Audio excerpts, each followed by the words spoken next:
Kisah piramida.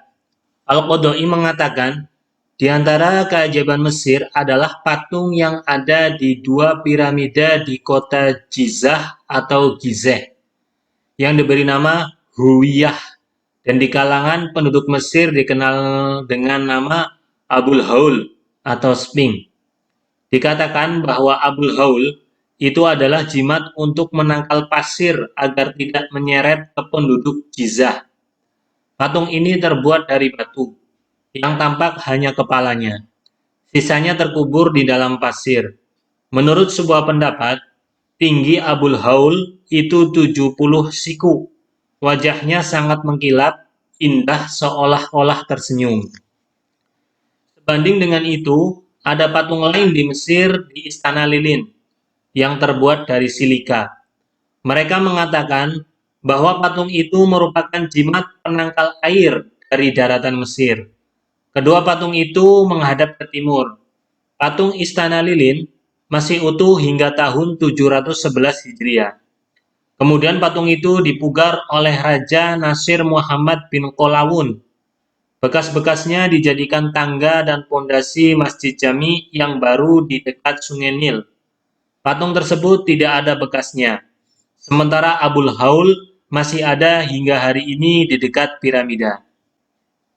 Ada sebuah keajaiban, yaitu sebuah kampung yang termasuk kawasan Aswan, Nil sebelah timur. Kampung ini memiliki pagar dan pintu.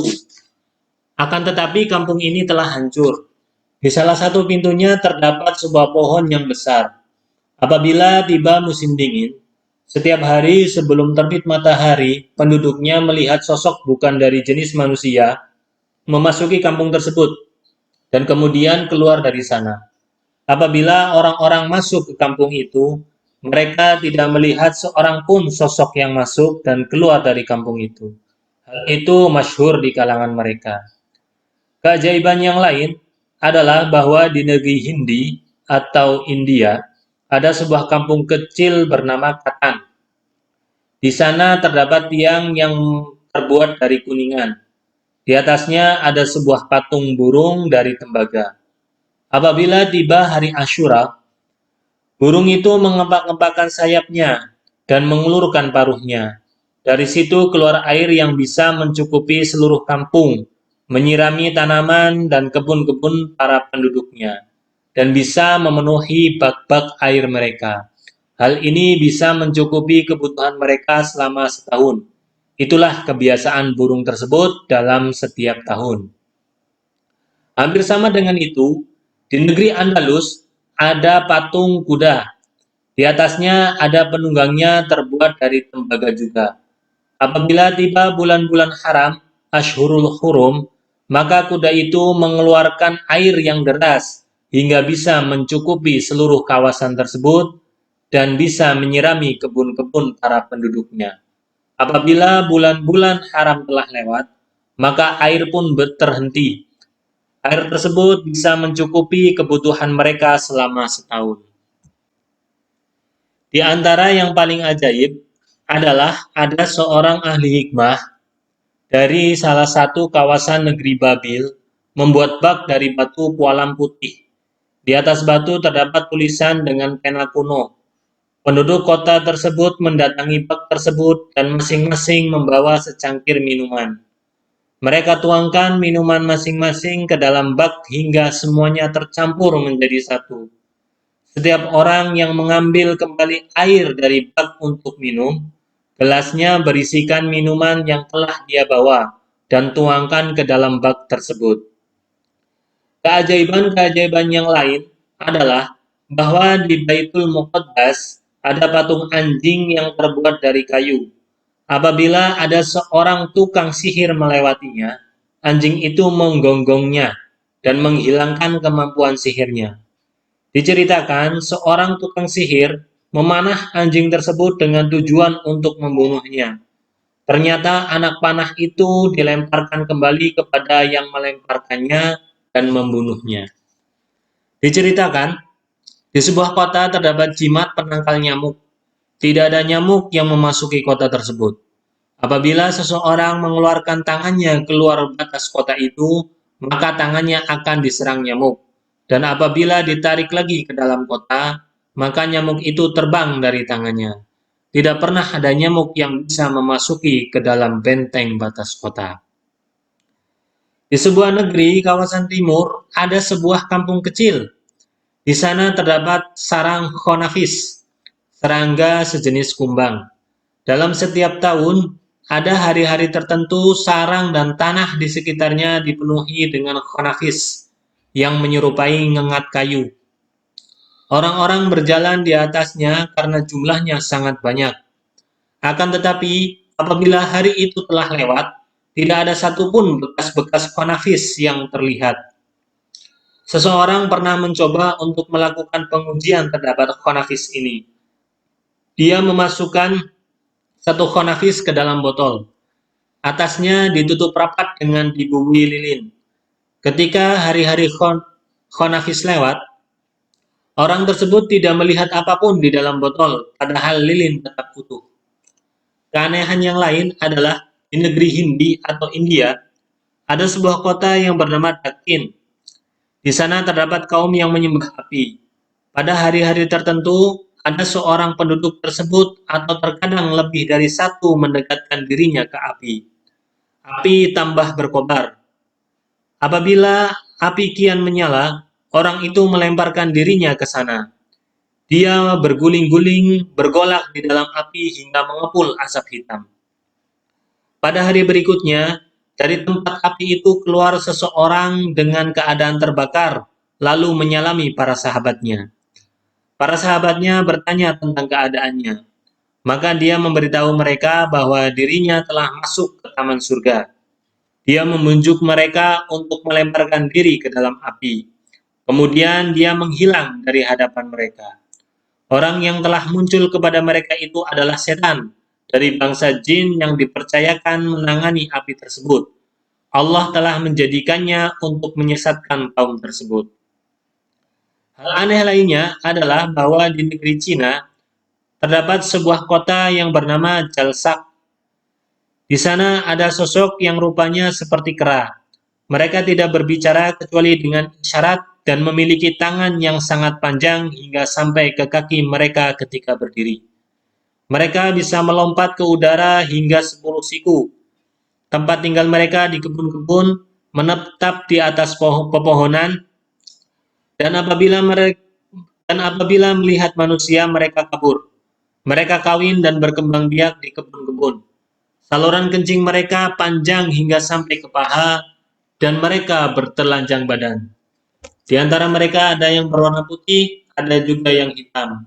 Bentuk betinanya sama dengan mereka. Di kota Azerbaijan ada sebuah lembah. Di sana terdapat ulat merah yang muncul pada musim semi.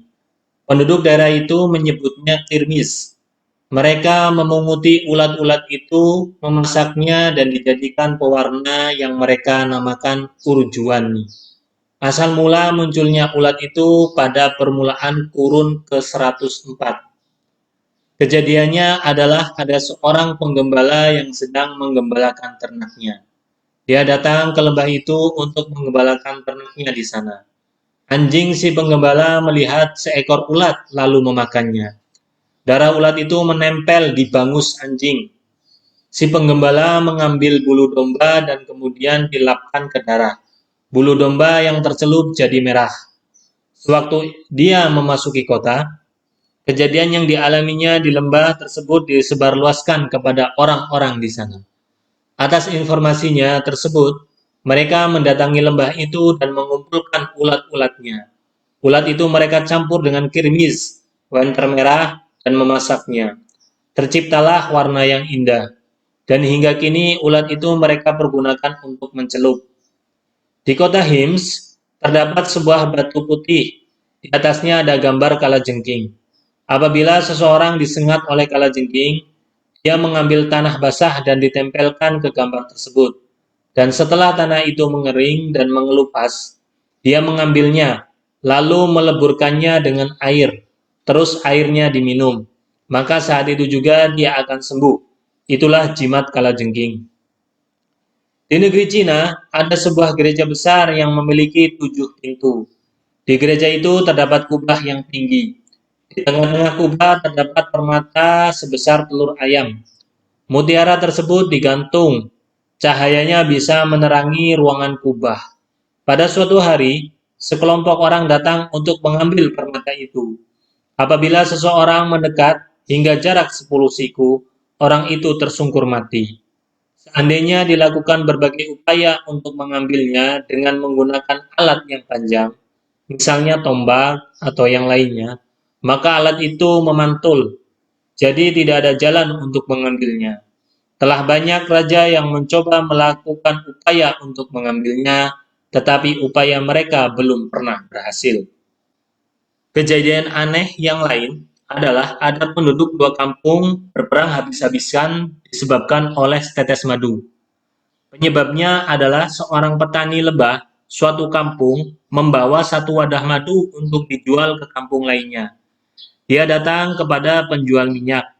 Dibukanya wadah itu untuk diperlihatkan madunya. Setetes madu jatuh ke tanah. Lalat kerbau menyergapnya. Lalat itu disambar oleh kucing. Kemudian kucing disambar oleh anjing. Kucing tersebut milik penjual minyak, sementara anjing milik petani lebah. Sewaktu penjual minyak melihat anjing mencakar kucing, dia memukulnya hingga mati. Melihat anjingnya telah terbunuh, si petani lebah memukul penjual minyak hingga mati. Ketika anak tukang penjual minyak melihat ayahnya terbunuh, dia pukul si petani lebah hingga mati. Maka ketika penduduk dua kampung itu mendengar dua orang telah terbunuh, mereka pakai perlengkapan perang hingga terjadilah perang besar-besaran yang menyebabkan mereka punah di bawah pedang. Penyebabnya hanyalah setetes madu, sebagaimana dikatakan dalam peribahasa, kobaran api timbul dari percikan api yang dianggap kecil. Tempat hiburan di bumi yang menyenangkan ada 4, yaitu Saghot Samarkand, Bukit Buan, Sungai Iblah, dan Lembah Damaskus. Saghot Samarkand adalah sebuah sungai yang dikelilingi oleh pepohonan yang dipenuhi oleh buah-buahan dan bunga. Pohon yang satu merapat pada pohon yang lain, memanjang sepanjang 12 farsakh. Adapun Bukit Buan adalah kawasan di daerah Naisabur. Luasnya kira-kira 2 farsakh. Di sana terdapat sungai yang mengalir dan pepohonan yang berbuah buah-buahan yang lezat. Sementara Sungai Iblah adalah salah satu kawasan di Basrah. Jaraknya dari Basrah kira-kira 4 farsakh. Di kedua pinggirnya terdapat pepohonan yang memiliki buah-buahan yang lezat. Adapun lembah Damaskus jauhnya kira-kira 30 mil dan lebarnya 15 mil. Lembah ini dipenuhi oleh pepohonan seolah-olah menjadi satu kebun. Karena rapatnya pepohonan di sana, hampir tanah di sana tidak pernah tersinari matahari. Buah-buahnya lezat dan tidak ditemukan di tempat lain. Seorang penyair mengatakan, "Aku bertanya kepada kalian berdua apabila kalian pergi ke Syam, dan kalian telah melihat Syakro dan lembah Khodro.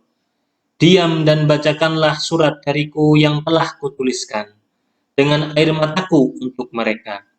Bacakanlah dan jangan lupa ceritanya." Syakro dan Khodro adalah nama dua kampung yang ada di Syam. Al-Qiroti mengatakan, di sana tidak ada apa-apa kecuali taman, istana kecil, anak sungai, burung bulbul, atau sapi liar. Seolah-olah di sungai itu ada pergelangan yang diukir dan ditulis oleh tangan angin. Apabila airnya terpecah, saat itu aku melihatnya menyebar di antara taman-tamannya. Dedaunan menyanyikan lagunya untuk memberikan perayaan kepada orang yang kehilangan penyanyinya. Daun menyanyi, angin berhembus, sungai mengalir, dan anak-anak sungai menyerap air. Kehilangannya dedaunan adalah kehilangan angin sepoi-sepoi, padahal betapa kita membutuhkannya. Aku merindukan lembah Damaskus karena lembahnya sebab semua keindahan tersambung kepada wilayahnya. Demikianlah kisah singkat tentang keajaiban-keajaiban negeri yang bisa kami jelaskan.